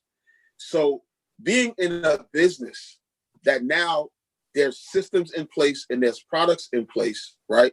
You have time while those things are working themselves out as you're scaling or you're making certain components to sit back and think for however long you want, right? All right, this opportunity came. This system is working itself because all you need is system managers at the point, right? So Rockwaller was the product for the rockbeats.com. The production started to generate because even with that, what he was doing was selling a beat over and over, non-exclusive. So that means you and 100 other people could buy that same beat for $10 or $20. It would be leased to them as a non-exclusive. So he makes the product and it sells over and over. And now we have this component or this medium, which is the website, that just sells the same thing over and over. No different than what y'all guys might do on the blog, selling the ebook or anything like that, right? But now once that's set up and there's marketing for that and it's going, you have all the time in the world to sit and think what's the next move because you're not working in that, but it's a system that goes on. Mm-hmm. So I want to say that as you feed your mind of the possibilities of what can either happen with your business or how you can utilize the resources and the connections you have, you move to the next thing. So this is how from Rock Beats, I was analyzing all of the traffic. I was checking where all of the traffic was coming from. So it was production sites like Future Producer, Gear Sluts, all of these type of websites where there were producer and engineers on there. And a lot of them was hating on Rock. It was like, you know what? These big name producers is coming in online, because that was 2005 when we launched that, taking our money. And then they said, it's Rockwilder and he's a garbage producer. So I'm sitting there like, what? Wow. So I relayed that message to Rock. When I relayed that message to Rock, he said something extremely key. He said, what? I will battle all of them. That's what came out of his mouth. So I said, wait, what? You'll battle all of them? I said, Rock, let me call you right back. I went to GoDaddy.com and then I registered rockbattle.com. I called him right back the same night. I said, Rock, I just registered rockbattle.com. He's like, yeah. I said, you said you'll battle them, right? We're going to build a battle site. Then I started laying out all of the components of the battle site. And I said, we're going to have producers all over the world battling and ranking to get up to an opportunity to battle you. He said, yo, that's crazy, right? So now check out this. When I had launched Rock Beats, a programming team from Canada had contacted me and was like, yo, they had a site called letsbeef.com. I think that site is still up. Mm-hmm. Can we use some of your beats? And I was like, nah, I don't want to do that. I don't want to diminish the beats and it's Rockwilder, you know what I'm saying? That we also program. So when Rock said that, and then I went to GoDaddy to go register the domain name for $8, I told Rock, and Rock, me and him was having so many ideas. I said, yo, Rock, this level of programming for what we need for this site is a little bit more extensive than where I'm at. Mm-hmm. And then I remembered the guys who contacted me for Let's Beef. I called them. I said, listen, I got this idea. Other idea won't work, but what y'all think about this? They said, yeah, we'll do it. So they called me back with a quote and said they'll do it for $30,000 upfront, build the site, and just that. So I was like, yo, I don't really know if this is going to fly. It's a good opportunity. So I said like this. And then my mind, I can remember, see, this is where conversations and stuff before, right? I remember David's conversation from our first millionaire mentor. I remember Derek, who had real estate. I remember Derek telling me about getting properties with no money down and how he finagled and made those. And so same thing with my other mentor. So I said, let me ask y'all this. Would y'all be willing to take a certain percentage and maintain the site, since it's going to be a very large site, and do it for nothing up front? 24 hours, they said yes. The site was launched. I only paid $8 for a site that generated millions of dollars, and it retired me. You understand? So one thing went from the next to the next to the next. So the company that found me in Tennessee was a result of what I was doing at Rock Battle. To sell more beats course, I launched courses. The cost was $7. The site was so large, had thousands of users. I put it in a forum because producers were in the forum complaining that there were people on the top that were selling more beats than them, but their music was better. And they was right. When I went to their profiles, I was like, yeah, they are way better producers than them. That put me in a position to say, you know what? I'm going to help them. So I'm going to add value to them by creating a course. It was called sellmorebeats.com. I did it in 2 nights. I recorded 20-something videos the first night and then another 20 videos the next night, taking them step by step on what to do on the internet. First, get a domain name. Second, get a music player. Then search engine optimization. I took them through 40 videos of what to do. I dropped it in the forum and I said, all right, all of y'all who were complaining that you couldn't sell your beats, go to sellmorebeats.com and get the course for $47. I sold 1,000 plus in a week, and that's how I made 50 grand in a week. And that course continued to sell for another 2 or 3 years without me doing anything but just dropping it in the forum. So it's just really the mindset of me saying, where's the opportunity? Where's the value? All you gotta do is keep listening to that, and you'll see how I went from next thing to the next thing. And the scale part of it was, how did I choose to put it out there? So in each thing, there was leverage. To sell more beats, the leverage was, I did a course, I recorded it one time, and I was able to flip that same course thousands of times. The Rock Battle site, I put up a site, I charged a monthly subscription for the site, $7, 2,000 people paying $7 a month. Now I'm making money off of them because now I'm leveraging their talents. Here's that key word again, leverage. Now I'm leveraging the producers' talents because they're the ones at home staying up all night making the beats. You just put the beats on my site, and now I'm making money with you, just like any other content millionaire site like YouTube. You throw videos up on YouTube, people are like, why would YouTube let us throw these videos up for free? Because your content is building an audience for them. Now everybody in the world knows YouTube. So it's the same concept. So once you know in your mind now how to leverage, you say, oh, snap. All right, let's see. Here's the opportunity. How do I leverage this opportunity? What's the media? What am I going to use? So to answer your question, that's pretty much how I go from the next to the next. And I just sit here and I just think. Mm-hmm. All right. Just like this year, I'll probably get into it a little later. My goal is to give away $50 million in credit this year. I'll tell y'all about that in a minute. Absolutely. Dope. So after your online adventure, like you got into the online space and it was able to generate these millions of dollars after your incredible journey through all this, what was the next step for you? Like, what was that after you reached your goals financially? You know what? I had some ups and downs, right? Honestly say I had some ups and downs. I got so, I want to say comfortable that I stopped tending to the systems and I started letting competitors come and I didn't think nothing of the competitors. For example, I don't know if y'all guys heard of BeatStars. I think so, yeah. BeatStars is a very huge beat site right now. But in 2009, my site is making millions. BeatStars is a new technology. Why in the world am I focusing on BeatStars? These dudes kind of whipped my butt. They whipped my butt. Rock stopped battling on the site. Everybody started, So they had new technology. You see all this type of JavaScript and CSS or CSS2 type of coding that they're using. They had all of the bells and whistles, and I slept on it, and they started building traction. I'm telling you something about BeatStars. BeatStars post sometime that they make 50 grand a day to selling beats. That's what we got our beat at for our intro. See? You see what I'm saying? Now, why y'all ain't go to Rock Battle? What's up with... Nah, I'm just playing. But anyway, Rock Battle... I talk to young dudes now, and they tell me about BeatStars, and I'm like, that was the ones who pretty much kind of wiped us out. I think I'm going to come back with Beat Battle. I'm going to come back with it because nobody really did it like how we did it, and I'm just going to do like a big cash beat battle for like 20 grand, and that'll create like a buzz, and I'm going to do it once I feel like having fun with that. But so to answer your question, I got a little complacent, but I had an idea to put together a barbershop course, right?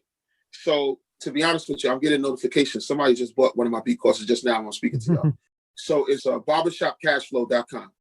I put together a 10-hour. The first one was 4 hours. So it's 4 hours, and I added some more hours.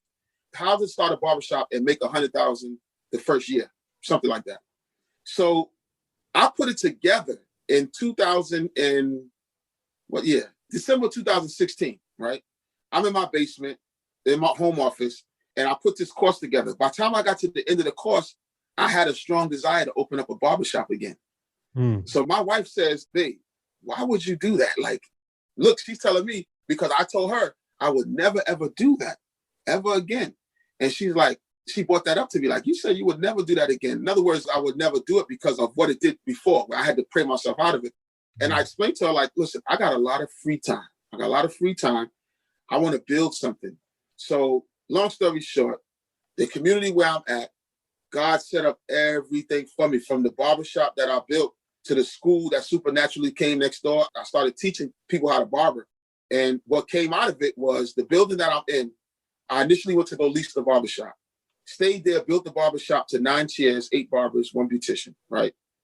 Then the owner, well, the place next door was for rent, but I didn't know it was going to be my barber school because I went around town because I had this idea to open up a barber school.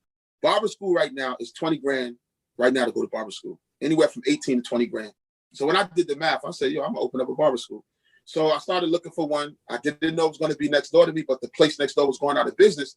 And the landlord next to me, which owns the building next to me, which is like a $2 million facility, was talking to me and was like, yo, you didn't know that the building next door, the place next door, your shop is going out of business? I'm like, nah, I didn't know that. So I inquired to the landlord. I ended up getting 2 shops next door to each other. I put a clause in the lease. Now, this is very important. So this is good for you and your audience. My first mentor, when he sold that building that my first shop was in, he sold it for $2.6 million. Now, the building was generating close to 50 grand a month when everybody paid their rent. So he came to me and he said, Alan, I'm selling the building. I was like, I want it. Now, I'm only like, I don't know, I wasn't even 20 at the time. I'm like, I want it. To be honest with you, I was actually like 22. So I said, I want it. So he said, all right, I'm gonna see what I could do for you, whatever. So I'm sitting there trying to figure out a way to do this. He comes back to me in 15 days, like, Alan, I had a cash offer. I took $2.2 million for the building. I was like, yo, but what about me? He's like, hey, I had to take it. So when I did this place that I'm in right now, I said, that's not gonna happen to me, but somebody catch me off guard like that. So I put a first right of refusal in there. So in the lease, there's a term that says, if you want to get rid of this, if I'm going to build a business here, you got to give me the option first, and I have to match any offers. You feel what I'm saying? So you live and you learn. You know what I'm saying? So now I have the barber school next door to the barber shop. The guy came to me. He got pancreatic cancer. Unexpectedly, came to me and said he got to sell it. So we financing it right now for $1 million. So the building has the barber shop, the barber school, 8 units upstairs, and it's 9 residential units for $1 million that I'm basically actually getting ready to close on. That's where I'm at this present time. You know what I'm saying? Is that a crowd cheering? It was. Nah, it says, but see, a certain mindset does these things as you're learning. Because he could have put it right on the market, didn't let me know, right? Without the first right of refusal. But now he has to pass this my way. And he has to work with me first. And I get the opportunity to beat any offers, something that I didn't learn in my early 20s, that later on, when you talk about 15 years down the road, that I make sure that now if I'm building this place, that can't happen. Or there's some levels of protection in place. You feel me? That's smart. Yeah, that's really smart. Yeah. So I'm not sure if I answered your question. Sometimes my question will go around a whole lot of things and hit on a lot of different points and whatnot, but I know it's insightful information. Yeah. I did want to ask one more thing with the barber school. Like, so what did it take to start a barber school? Well, for one, you have to be in different states. It may be a few different requirements. I suggest, this is my personal thing, that when you do own something like that on those levels of entrepreneurship, that you have skills in the trade. You know what I'm saying? If you open up a small pizzeria, I would assume or advise you to know how to cook pizza, because there's a lot of turnaround on certain levels. It's not to say that it can't work. If you're going to open up a barbershop, I always advise that you be a barber, because if all 9 barbers walk out of here, the business can maintain, and then you can reestablish it until you're not going to lose until you, you know what I'm saying, or suffer a total loss. So that's like the first thing outside of documentation. But, it doesn't help to be an instructor. You can partner with somebody who is. Partnerships are funny, but, different states require different things. Like, New York is going to require you to go through the Board of Education. A state like I'm in Pennsylvania is not going to require you to go through the Board of Education, but they're going to require that a licensed barber teacher, open it up with the owner. So I happen to be both. So I am the owner, and I've held my license for years. I've actually lost it and got it back, but I'm a teacher. So I was able to jump into that opportunity. So being a teacher, then once you have your teacher's license, different states have different criteria. My state required that the space be a certain amount of square footage, that you have a certain amount of chairs, and that you have a certain amount of equipment. And then once you pass all, the state inspections, then you can open up your school. Gotcha. Dope. And then, see, the thing is now is the accreditation factor. Because once you're accredited, then it's just like any college that's accredited. And now you can basically have people just come in with a high school diploma or GED. As soon as they sign the paperwork, You get your first check from the government for like 10 grand. And then the government actually gives you disbursement up into the 20 grand. So that's 20 grand each student. So it's like what a barber might make after 2 years or in a career, and annually 40, 50,000 or whatever, you pretty much make that off of 2.5 students. So if you got a facility with 20 barber students, which I only had the barber school now for about 1.5 years. So I actually have 15 students so far. So we charge 10,005, which is going up once I get accredited. Accreditation process takes about 2.5 years. Ain't bad. Ain't bad at all. So just partnering with a teacher.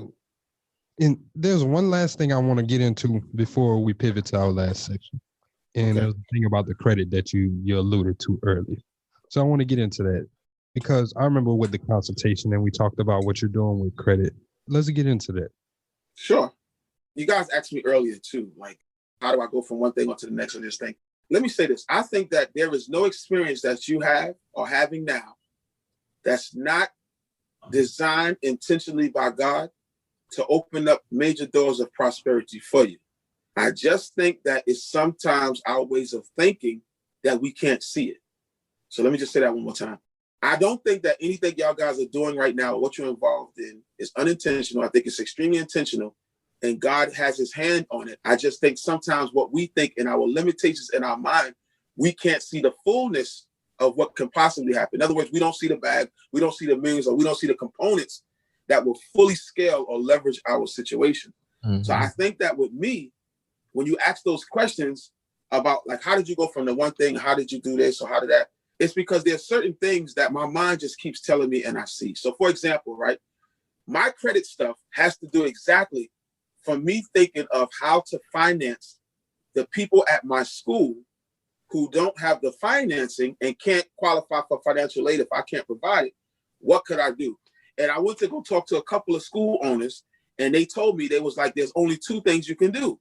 Take installments or cash up front, or wait for you to get accreditation. So I persisted. I'm like, nah, there gotta be something else. Like, what if I loaned them the money? And everybody's like, well, if you don't have the money to loan, it doesn't make sense. And why would you risk loaning them the money? I'm like, that doesn't make any sense. Like, I can loan them virtually. So I talked to a couple of people, and they was just like, they couldn't see it. But there was a system out there that was already doing it. So what happens is, and it's like, you know, some people are not big on the law of attraction as Christians, but I don't care. The Bible says, as a man thinketh, so is he. So even the things that you continually think, if you continually think, it's going to come. Like, the way to do it is going to come. So I figured out a way to do it. There was a company that had been doing it since the 70s that apparently the people that I was talking to had no clue about.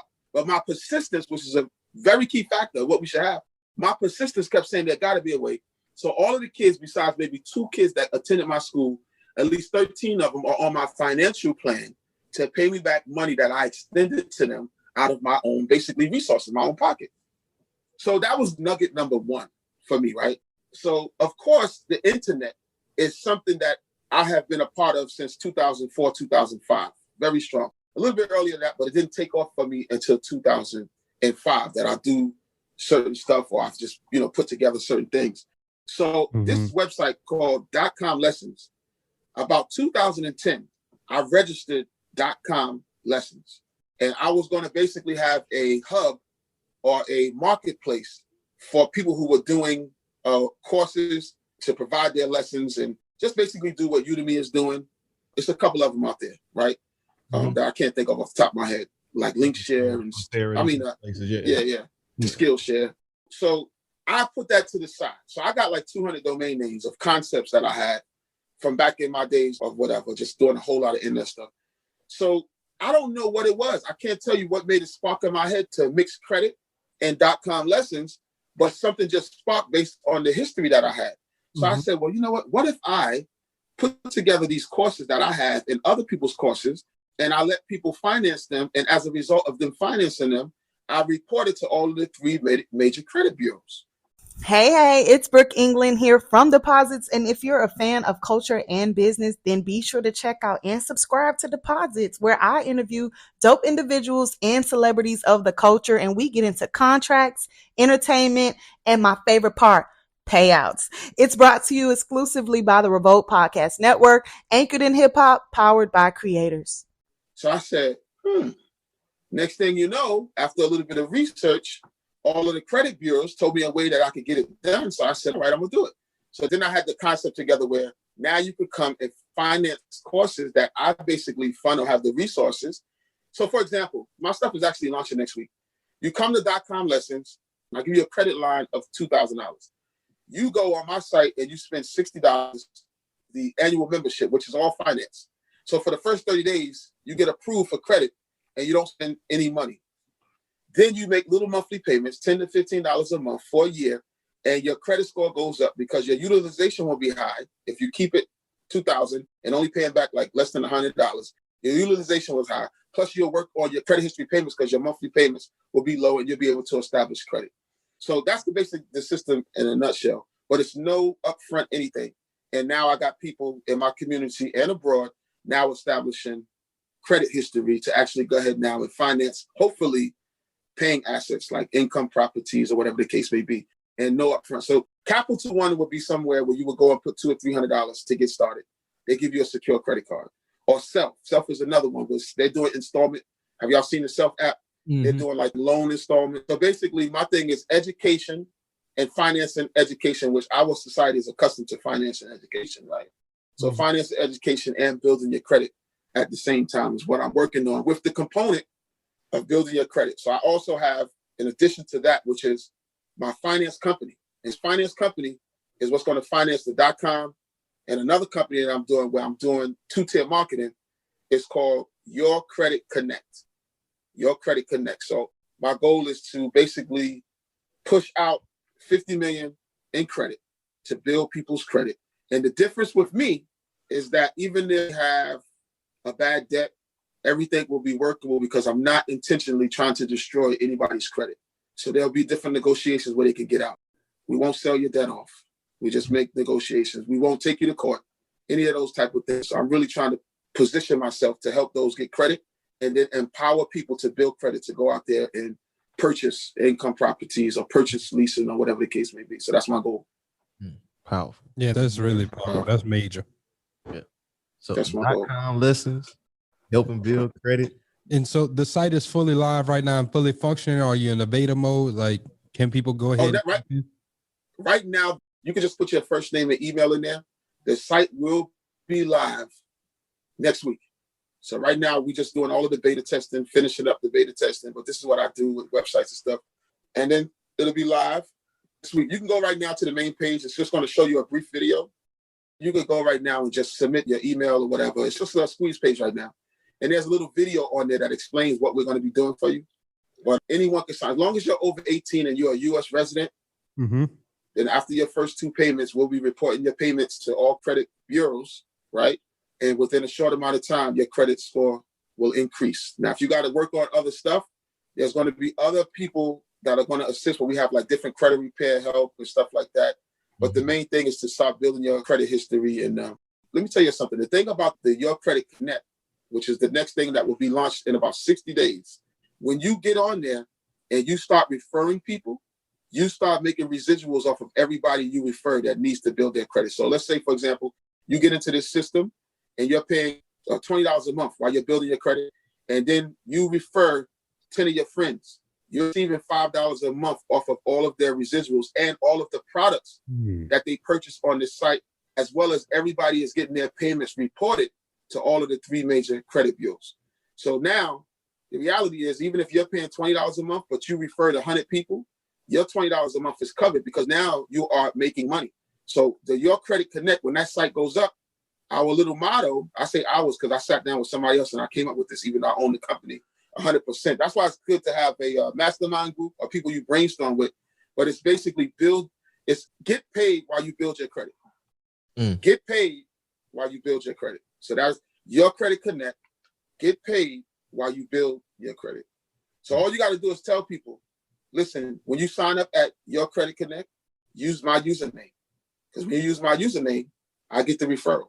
And every activity that you do on that site, if you buy products, if you take educational courses, if you download ebooks, even as you're paying off your payment, it's a kickback to you on 2 tiers. So we're not doing multi-level marketing, but it is a 2-tier affiliate. So even that person that you invite to the system, if they invite 100 people, there's a certain percentage that you're going to get off of them when they invite the 100 people. And then it stops right there. Because we don't want no problems with the FTC, Federal Trade Commission. We keep keeping it legal and just keeping it real simple. Feel it, man. I was sure. Yeah, that's really dope, though. I like how you got it set up. I was wondering with that, like the differences between the 2-tier affiliate and MLM, because like whenever you start talking about those kickbacks, I guess that's would look like an MLM to most people, but if they're not getting paid to recruit people, it's kind of different. It's different. See, that's why you got to be careful. See, the thing is, like, you know, I'm not selling you an income opportunity where you go and you buy this package and it looks like a business opportunity where you spend $500 up front and do a whole bunch of different stuff. I stay away from that. I've seen people getting jammed up. I've seen people lose money in that. I don't want to tarnish my name with any mess like that. So you don't need anything to get involved with this system. So for the first thing, there's no upfront fee. You just got to get in. Then once you get in, your membership is covered when you get in, and then also the different products. So this is something that I should share with anybody who's listening. If you develop a course or you have ebooks and you want to put it on .com lessons or your Credit Connect, you get 70% of all your sales. So once that's set up, there'll be an opportunity for you to upload your course. And everybody who purchases your course to watch it, you'll receive 70% commission.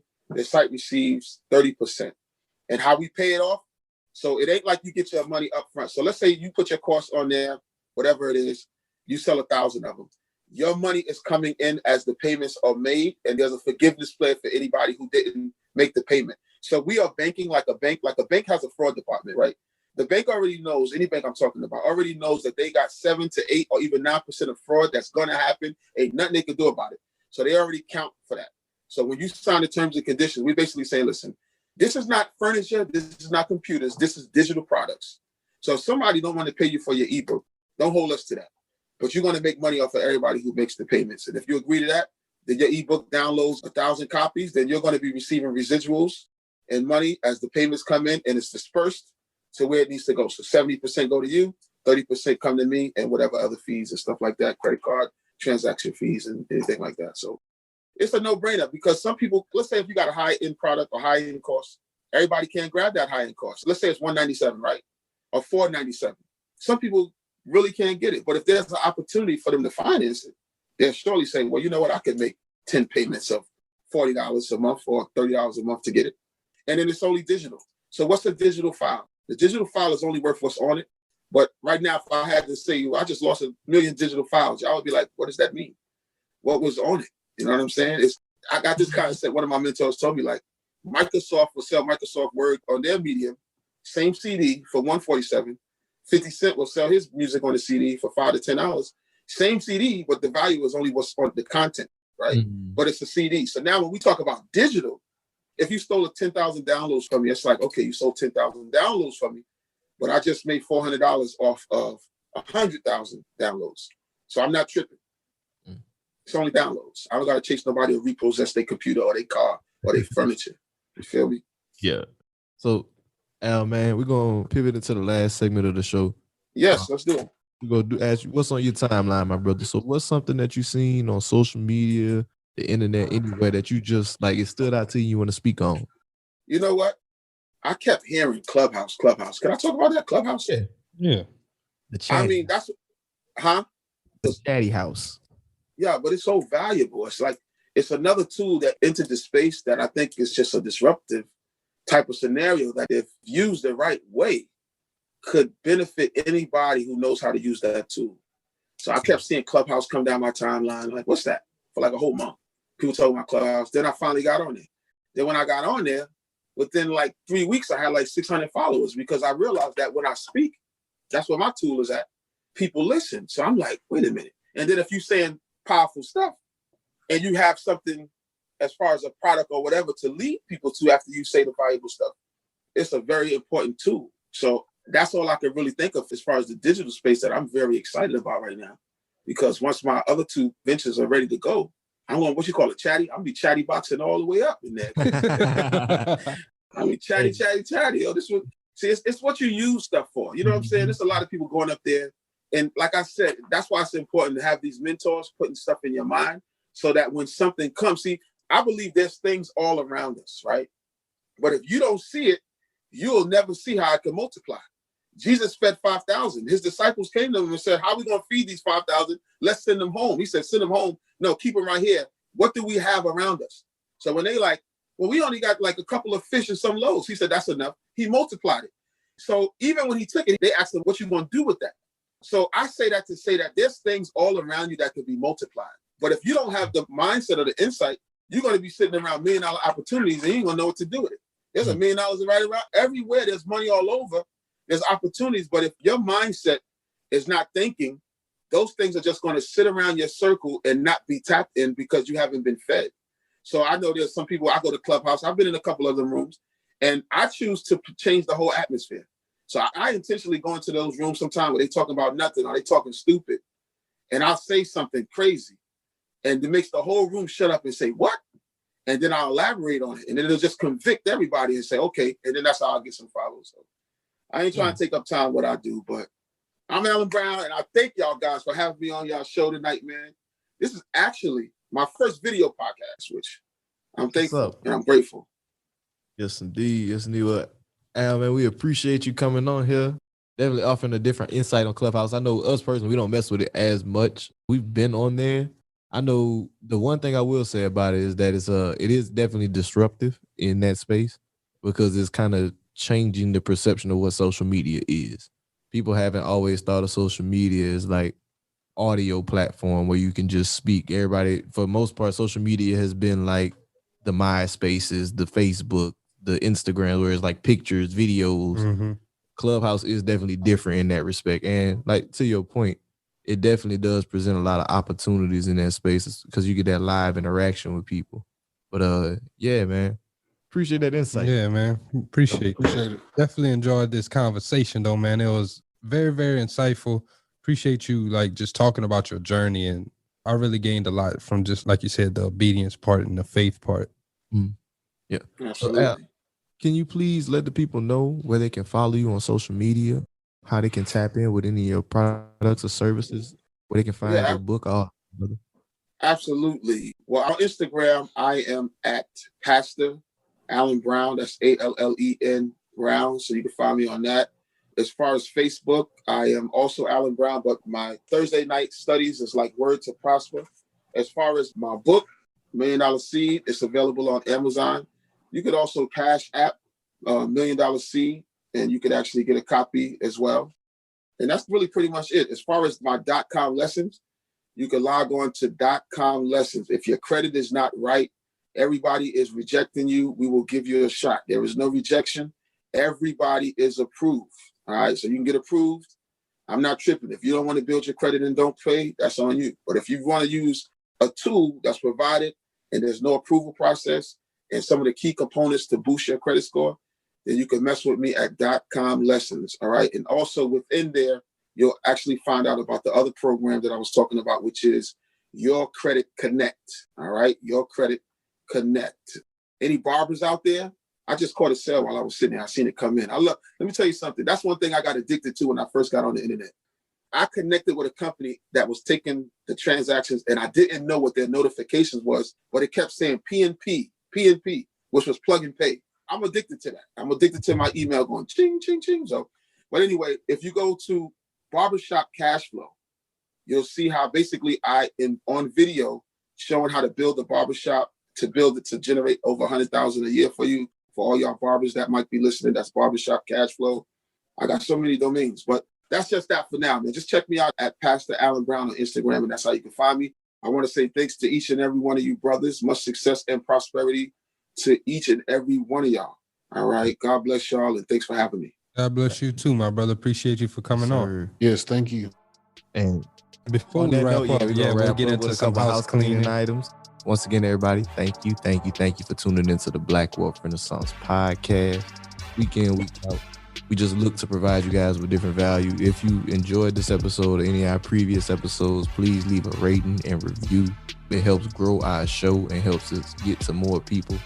Jalen, Jared, Kelly, y'all got anything?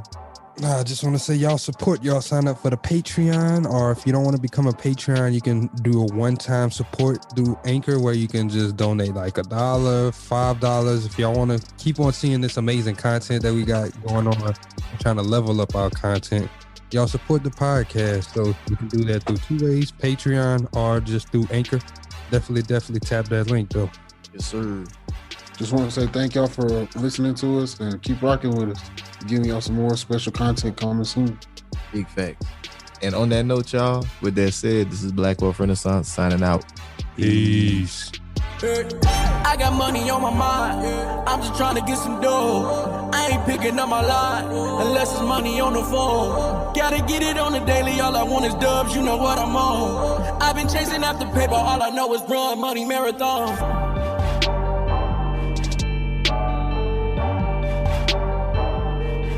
McDonald's has entered a Minecraft movie universe, and Grimace, Birdie, and Hamburglar just spawned as new collectibles in the overworld. Now for a limited time, you can get one of 6 McDonald's collectibles when you order a Minecraft movie meal. With your choice of Big Mac or 10-piece chicken McNuggets with spicy nether flame sauce. Available now in a biome near you. Oh, and at your local McDonald's. At participating McDonald's for a limited time. A Minecraft movie only in theaters.